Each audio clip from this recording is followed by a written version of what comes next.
بھائی پوچھا ہے کہ خاتون کو طلاق ہوئی, طلاق کے بعد بچہ پیدا ہوا تو شوہر نے دیکھا ہی نہیں اپنا بیٹا, کیونکہ وہ ماں کے گھر تھی, اور بچہ 2 سال کا بھی اب ہو گیا ہے, باپ بالکل بھی خرچہ نہیں دے رہا, یہی ہے نا, دیکھا بھی نہیں اس کو.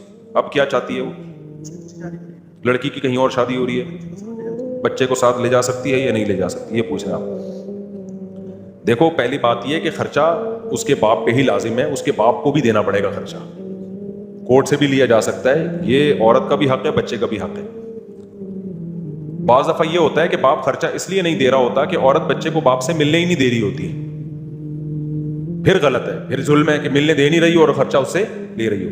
لیکن اگر وہ ملنے دیتی ہے تو شرعاً کسٹڈی کا حق ماں کے پاس ہے, گود ماں کی ملے گی اس کو, اور خرچہ کون دے گا, باپ دے گا. یہ مسئلہ کئی بار بیان کر چکا ہوں, لیکن بہت اہمیت کا حامل ہے, آج کل اس کی بڑی دھجیاں اڑائی جا رہی ہیں, یا تو ماں پہ ظلم ہوتا ہے یا باپ پہ ظلم ہوتا ہے. اللہ کا بندہ ایک ضابطہ ہے, قانون ہے, اور کمال کی بات ہے انگریز نے آ کے اس قانون کو چینج نہیں کیا تھا عدالتوں میں. انگریز کے دور میں جو عدالتیں تھیں زیادہ اسلامی تھیں, اب جنرل مشرف نے بڑا بیڑا غرق کیا ہے. تو ورنہ انگریز کے دور کا جو قانون تھا نا, مسلمانوں کے آئلی قوانین, وہ زیادہ اچھے اسلامی قوانین تھے. وہ اس میں اللہ کا بندہ, اور ہدایہ جو ہے نا ہماری فقہ کی مشہور کتاب, وہ تو ان کی یونیورسٹیوں پڑھائی جاتی رہی ہے, آکسفورڈ یونیورسٹی میں, لندن میں, اب بھی شاید ہوگی وہ, تو وہی لا کے طور پر انہوں نے نافذ کی. ہدایہ سے نا, ہدایہ سے گوروں نے بہت کچھ سیکھا ہے. کتاب القضاء جو عدالت کا باب ہے نا, گوروں نے سارا فقہ حنفی سے لیا ہے, کیونکہ دنیا میں حکومت فقہ حنفی کی زیادہ رہی ہے نا. تو جو عدالت, ظاہر ہے نماز روزہ تو وہ لیں گے نہیں, لیکن جو عدالتی قوانین ہیں وہ پھر انہوں نے بہت تبدیلیاں کی اس میں اپنے حساب سے, لیکن جو متن اٹھایا ہے, وہ جو بیس اٹھائی ہے وہ یہاں سے اٹھائی. جیسے سائنس کی بیس یہاں سے اٹھائی, آپ کو پتا ہے 300-400 سال تک سائنس کی دنیا میں جو سائنسدان گزرے ہیں, مسلم سائنسدانوں کے علاوہ کسی کا نام ہی نہیں ہے. میں نے تو ابھی اپنے بھانجے کے ذمہ لگایا نئی یونیورسٹی میں کہ وہ سارے سائنسدانوں کی لسٹ تیار کر کے لاؤ. جب مسلمان سائنسدانوں کے عروج کا دور تھا, جب اسلام دنیا میں آیا, 400 سال تک آپ کو مسلم سائنٹسٹ ہی ملیں گے ہر فیلڈ میں, کوئی دوسرا تھا ہی نہیں. یعنی ایسے اندھیروں میں ڈوبے ہوئے تھے. اب تو مسلم بھی ملیں گے, ہندو بھی ملیں گے, سکھ بھی ملیں گے, لیکن دنیا نے 400-500 سال ایسا زمانہ دیکھا ہے کہ سائنس کی دنیا میں مسلم سائنٹسٹ کے علاوہ کوئی نام ہی نہیں آتا تھا. تو ہمارا ماضی بڑا خاندانی ماضی تھا بھائی. ہم لٹ پٹا کے جو ہے نا حکومتیں تباہ و برباد کر کے غلام بنے ہوئے بیٹھے ہوئے. تو اب تو ایسے ایسے غلامی کی زندگی, وہ کسی نے میم بنائی ہوئی تھی عمران خان نے, ہم کوئی غلام ہیں. تو ایک بیوی کا فون آیا شوہر کے پاس کہ آپ کہاں ہیں, اب تک گھر کیوں نہیں پہنچے؟ تو کہتے ہیں ہم کوئی غلام ہیں. اس پہ کس نے میم بنا کے چلا, ہم کوئی غلام, تو ہم تو ہر جگہ ہی غلام ہیں بھائی. تو میں نے اس کے ذمہ لگایا کہ وہ نکالے کتابوں سے, تو وہ میں اس پہ انشاءاللہ ایک پریزنٹیشن بناؤں گا تاکہ یہ احساس کمتری سے ہم نکلیں. سائنس دنیا کو سکھائی ہم نے ہے بھائی, تو کیا پتا تھا بیچاروں کو, تو دنیا تہذیب ہی نہیں تھی ان میں. تو پھر ہماری حکومتیں ہی ختم ہو گئیں, سبھی برباد ہو گیا, تو سب کچھ ان کے پاس چلے گئے. جلدی سے بات کمپلیٹ کر لوں. تو اسی طرح یہ جو قانون ہے اسلامک لا, ان کے پاس تو کچھ بھی لا بھی نہیں تھا. بادشاہ سلامت نے جو بول دیا وہ لا بن گیا. ان کا تو یہ قانون تھا. مسلمانوں کے پاس بادشاہت تھی, لیکن لا کیا تھا عدالتوں میں؟ لا تو یہی فقہ کا چلتا تھا نا, یا تو فقہ حنفی تھا یا شافعی تھا, جو اسلامک لا ہے وہ چلتا تھا. تو اب مسئلہ یہ ہو گیا ہے کہ کیا کہہ رہا تھا میں, بات ہی دماغ سے. ہاں اب دیکھو اس میں ایک لگا بندہ لا ہے کہ جب بچہ 2 سال کا ہے, جب تک 7 سال کا نہیں ہو جاتا ماں کے پاس رہے گا, ہفتے میں 1 دن باپ کے پاس رہے گا. جب وہ 7 سال کا ہو گیا تو اب باپ کے پاس رہے گا, ہفتے میں 1 دن ماں کے پاس رہے گا. یہاں مائیں کہتی ہے میں کیسے بچے کو چھوڑ سکتی ہوں, تو باپ کا بھی تو حق ہے وہ کہے کہ میں کیسے بچے کو چھوڑ سکتا ہوں, کیونکہ بچپن میں بچے کو ماں کی گود کی ضرورت باپ سے زیادہ ہے. تو شریعت اس میں ترجیح کس کو دیتی ہے؟ ماں کو. جب 7 سال کا ہو گیا اب تربیت کی ضرورت, حفاظت کی ضرورت زیادہ ہے, اس میں کس کو ترجیح دے رہی ہے؟ باپ کو. سمجھتے ہو کہ نہیں سمجھتے؟ ہمارے ہاں طلاق کے بعد شروع ہو جاتی ہے نورا کشتی, وہ ایک کشتی شروع ہو جاتی ہے, جس کی لاٹھی اس کی بھینس. تو یہ ظلم ہے, زیادتی ہے. قرآن نے صاف منع کیا ہے کہ نہ بچے کی وجہ سے ماں کو, سورہ بقرہ کی آیتیں ہیں, نہ ماں کو نقصان پہنچاؤ نہ باپ کو نقصان پہنچاؤ. تو 7 سال کے بعد بچہ باپ کے حوالے کیا جائے. اچھا ایک منٹ ذرا بیٹھ, ایک جو اہم بات میں ریکارڈ کروانا چاہتا ہوں, اچھا ہوا سوال پوچھ لیا. ہمارے ہاں خواتین کیا کرتی ہیں, میجورٹی بچے کو چھین لیتی ہیں باپ سے کہ خرچہ بندوا دو کورٹ کے ذریعے, بچہ باپ کے حوالے نہ کرو, میں بچہ چھوڑ نہیں سکتی. ان کو یہ نہیں پتا ہوتا کہ وہ اس چکر میں اپنا فیوچر تباہ کر رہی ہیں. اس بیس پہ پھر آگے ان کو رشتے نہیں ملتے, کیونکہ سوتیلا باپ بچے کو رکھنے کے لیے اکثر تیار نہیں ہوتا, خاص طور پہ جب اس کو پتا ہو کہ اس کا سگا باپ موجود ہے. وہ کہتے ہیں میں کیوں رکھوں جب اس کا, اور بالکل معقول بات ہے, جب اس کا سگا باپ موجود ہے پھر میں کیوں رکھوں. ایسے میں نے خواتین کے देखे हैं मामला, जिन्होंने बच्चा रखा, रिश्ता बहुत अच्छा मिला, उसने कहा ये यतीम होता मैं रख लेता, लेकिन जब इसका बाप मौजूद है तो भाई उसके हवाले करके आओ ना, क्योंकि आगे मेरे भी बच्चे पैदा होंगे, मेरे साथ भी फिर वो सुतेले और सगों का मसला खड़ा हो जाएगा, थोड़ा सा फर्क करूंगा, दो मसले खड़े होंगे, वो मोहब्बत पता नहीं मैं दे पाऊं ना दे पाऊं, और असल बात है कि बाद में कल असल बाप आ गया छीनने के लिए तो मैं क्या करूंगा, तो उन खवातीन का फिर रिश्ता आगे नहीं होता। हो गया रिश्ता, किसी ने रख लिया, वो मोहब्बत नहीं दे पा रहा होता जो देनी चाहिए, जो खातून तवक्को रख के बैठी होती है वो एडजस्ट ही नहीं हो पाता। ऐसी बहुत सी खवातीन हमने फिर देखा है, वो बाद में खून के आंसू रोती हैं।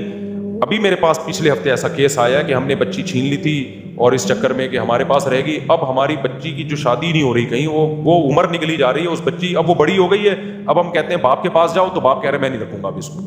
वजह क्या है कि जब मैं मांग रहा था दे नहीं रहे थे, अब जब जिम्मेदारियां पड़ी हैं तो मेरे हवाले कर रहे हो, बाप का मीटर पर घूम जाता है। तो इसलिए भाई खवातीन से मैं कहूंगा आपका फायदा भी इसमें है कि बच्चा पैदा हो गया, बाप के हवाले कर दो उसको। शादी अगर कर रही हो कहीं और, रिश्ता आए, अगर वो कहे ना बच्चा नहीं रखना, कोई बात नहीं भाई, मैं अपनी जिंदगी बसाऊंगी, बच्चे तो वैसे ही थोड़े दिनों में बड़े हो जाते हैं, हमेशा थोड़ी गोद में रहेंगे, आप अपना फ्यूचर तो बनाओ, बच्चे को हवाले करो बाप के, उससे मुआहदा कर लो कि भाई जब मैं बच्चे से मिलना चाहूंगी, हफ्ते में एक आध दफा पार्क में नानी के यहाँ इधर उधर घुमाने ले जाना चाहूंगी, हफ्ते में एक दिन मेरे पास, ताकि मुझे याद रखे, और डेली बेसिस पर कोई टाइम मुतय्यन कर लो, भाई आधा घंटा एक घंटा रोज मुझसे मिलेगा। ये थोड़ी कुर्बानी देनी पड़ेगी, लेकिन ये चंद साल की कुर्बानी है, इससे आपका फ्यूचर महफूज हो जाएगा और बच्चे को बाप मिल जाएगा। बाप उसके लिए बहुत जबरदस्त हिफाजत करता है, उसको कारोबार में लगाएगा, उसकी अच्छी तालीम देगा, उसको देखेगा चर्सियों में हीरोइन शो में तो नहीं बैठ रहा, कोई गलत हरकतें तो नहीं कर रहा, ऐसे ही बचपन तो नहीं गुजार रहा, यानी बाप तो यही सोचेगा ना, उसको अपनी बदमाशियां भी पता होती हैं सारी। माँ को ये सब कुछ नहीं पता होता, ऐसी माएं फिर खून के आंसू रोती हैं, बच्चा उनके हाथ से निकल जाता है, नई तरबियत कर पाती हैं, वो फिर चीखती हैं, फिर हमारे पास आती हैं कि इनके बाप नहीं इसको पाल रहा, मुफ्ती साहब ये चर्सियों में बैठ रहा है, ये गलत हरकतें कर रहा है। तो माँ का रोब ही नहीं होता ना भाई, वो तो मोहब्बत देती है, उसका रोब थोड़ी होता है, रोब तो बाप का होता है। आप खुद बताओ यार, हम तो, हमारे अब्बा दो आंख, हमारी अम्मा तो चिमटों से मारती थी हमें, फिर भी असर नहीं होता था। अब्बा की तो दो आंखें थी, हम कांपने लगते थे ऐसे करके, यार ऐसे कांपते थे। हमारे भी बच्चे ऐसे हैं, माएं मार रही होती हैं चपेड़े, मैं नहीं चपेड़, मुझे पता है मेरा एक थप्पड़ वो माँ के 6 थप्पड़ों से ज्यादा है, तभी मैं मारता ही नहीं बच्चों को, क्योंकि बच्चे कांप उठते हैं अगर आप डांटो। तो बाप का बड़ा रोब होता है, ये अल्लाह ने रोब तरबियत के लिए रखा है कि जो सीधी उंगली से घी नहीं निकल रहा तो टेढ़ी उंगली कौन सी है, वो बाप की उंगली है, वो टेढ़ी उंगली से घी निकाल देगा, बच्चे को सीधा कर देगा। तो खवातीन ये काम ना किया करें, तलाक हो जाए बच्चे बाप के हवाले कर दिया करें। समझ में आ रही है बात कि नहीं आ रही है? हाँ, ये एग्रीमेंट करें कि भाई मैं हफ्ते में एक दिन मेरे साथ रहेगा, ये तलाक हो जाए नहीं, बल्कि जब शादी हो जाए, तलाक के बाद तो रखें बच्चा अपने पास, लेकिन अगर कहीं और शादी हो रही है तो बच्चा अपने साथ ना लेके जाएं। उसका अगर सच्ची मुच्ची का बाप मौजूद है तो आप बोलें कि भाई ये ले लो। मुझे पता है औरत के लिए बच्चा छोड़ना आसान नहीं होता, लेकिन ये थोड़े दिनों की टेंशन है, और बच्चा साथ ले जाके जो आपका फ्यूचर तबाह हो रहा है वो सारी जिंदगी की टेंशन है, वो सारी जिंदगी की। हर सोतेला बाप ऐसा नहीं होता जो बच्चे को वो मोहब्बत दे जो देनी चाहिए, नहीं, इंसान का माइंड ही नहीं जाता उसकी तरफ। समझते हो कि नहीं समझते हो? तो ये खवातीन को समझाया करो कि तुम्हारा अपना फायदा है। बहुत पिछले हफ्ते 2 केस आए हैं मेरे पास कि 20 साल पहले तलाक हुई थी, बच्चा साथ ले गई थी, उसके बाद जिंदगी उस बच्चे की वजह से बच्चा भी हाथ से गया, बच्चा भी बागी हो गया, वो भी कंट्रोल में नहीं है। अब बाप से राब्ता कर रहे हैं कि ले जाओ, वो कह रहा है जब मैं मांग रहा था तो दे नहीं रहे थे, और अब जब ये चर्सी बना दी है इसको तो अब किसके हवाले कर रहे हो? बिगाड़ के मेरे, वो भी कहता है, और बेटियों को भी नहीं ले रहा होता फिर बाप, कह रहा जाओ खुद ही भुगतो। समझ में नहीं आ रही बात। बाज दफा ऐसा होता है कि माँ कह रही होती है बाप के पास जाओ, अब बच्चा बाप से मानूस ही नहीं रहा होता, वो वैसे ही नहीं जा रहा होता। ऐसे भी केस आए हैं कि अब माँ कह रही है, खानदान कह रहा है बेटी तुम 20 साल की हो गई, 25 साल की हो गई, मसाइल हैं, बाप के पास चली, बेटी कह रही मैं नहीं जाऊंगी, क्योंकि वो मानूस ही नहीं है, इतना अजनबी बना दिया उसके लिए बाप। तो मसाइल ही मसाइल हैं। तो अल्लाह रसूल ने जो कानून बनाया भाई वो क्या है, उसमें सबका फायदा। थोड़ी कुर्बानी दे दो, बच्चा किसके हवाले करो। हाँ, अगर बाप के बारे में खतरा है कि मिलने नहीं देगा, आपसे दूर कर देगा, फिर गलत है। लेकिन आमतौर पर बाप ऐसा करता नहीं, उसको तो माँ की जरूरत, बच्चे के लिए माँ की जरूरत, वो तो कहेगा जा भाई थोड़ी देर के लिए वहां जाके बैठ जा यार, हर वक्त मैं क्या तेरे पैम्पर साफ करूं, मैं तेरे क्या करूं? वो खुद ही आपके हवाले करके जाएगा, तू ही पाल, लेकिन उसको ये तहफ्फुज होगा कि ये मेरा बागी नहीं बना रही, जब मैं चाहूंगा ये बच्चा मुझे मिल जाएगा। तो वो अपना बच्चा समझ के फिर उसको वैल्यू देगा। अगर माँ ने शार्ट कर दिया तो कहेगा बस खलास जाओ, फिर आगे मसाइल हैं उसके, ना सुतेले बाप से वही से। फिर बेटियां तो फिर सुतेले बाप से महफूज नहीं होती। कितने केसेस आ रहे हैं बीवी को छोड़कर सुतेली बेटियों के साथ मामलात के। शहवत परस्ती का दौर है। हाँ, जो मुत्तकी परहेजगार लोग हैं अल्लाह ने उनको बचाया हुआ है, खानदानी लोग, लेकिन इसके बड़े केसेस आते हैं। आप कभी दारुल में आके बैठे हो, जो खुतूत आ रहे होते हैं लोग, आपको थोड़ी, हमें पता चल रहा होता है घरों में क्या हो रहा है। तो सुतेली बच्ची से औरत के लिए अपने सुतेले बाप से जान बचाना, वो कहती है मैं ایک خاتون نے مجھے بتایا کہ میری بچی اتنی خوبصورت تھی، جب وہ جوان ہوئی ہے تو میں نے اپنے شوہر سے اس کی حفاظت میں جو 10 سال ٹینشن اٹھائی ہے وہ میں جانتی ہوں. مجھے لگتا تھا میرا شوہر اس پہ غلط نظر نہ ڈالے. کیا 2 ٹکے کی زندگی رہ گئی؟ بولو. تو کیسے یعنی یہ حالات ہے؟ بہتر نہیں ہے کہ بھائی اس کے حوالے کرو، تھوڑی سی ٹینشن ہوگی اور وہ ملتا رہے گا آپ سے. تھوڑے دنوں میں بڑے ہو جاتے ہیں، بڑے ہو کے تو بچے ویسے بھی کبھی ادھر جا رہے ہیں، کوئی باہر نکل جاتے ہیں، کوئی لندن چلے گئے، کوئی